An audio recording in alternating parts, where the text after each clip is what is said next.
Welcome to just updates. ఈరోజు మనం పురుషుల్లోని వీర్యకణాల గురించి తెలుసుకుందాం. ఇలాంటి మరెన్నో అప్డేట్స్ కోసం తప్పక మా ఛానల్ని సబ్స్క్రైబ్ చేయండి. నిద్ర తక్కువైనా మరీ ఎక్కువైనా పురుషుల్లో వీర్యకణాలు దెబ్బతింటున్నట్లుగా పరిశోధకులు గుర్తించారు.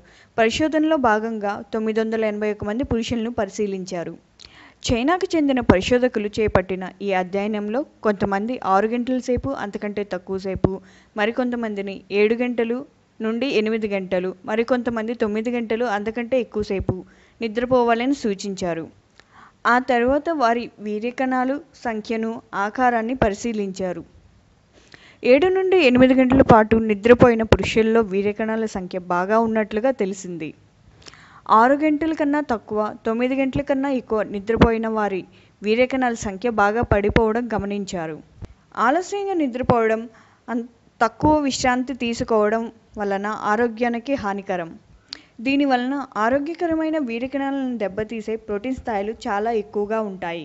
కాబట్టి సంతానలేమి ఉన్న పురుషులు రాత్రిపూట తగినంతసేపు నిద్రపోవడమే కాదు, నిద్ర ఉపక్రమించడం కూడా మంచిదే అని వైద్యులు సూచిస్తున్నారు.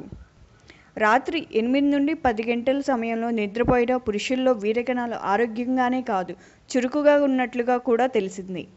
నిద్రపోవడానికి 2 గంటల ముందు భోజనం ముగించి టీవీలు, ల్యాప్టాప్లు, మొబైల్ ఫోన్ల వాడకాన్ని 45 నిమిషాల ముందే ఆఫ్ చేయాలని సూచించారు. గోరువెచ్చని నీటితో స్నానం చేయడం, గదిలో ప్రకాశవంతమైన వెలుగు లేకపోవడం, సంగీతాన్ని వినడం, వదులుగా ఉన్న దుస్తులను ధరించడం వల్ల మంచి నిద్రకు అవకాశం ఉంటుంది.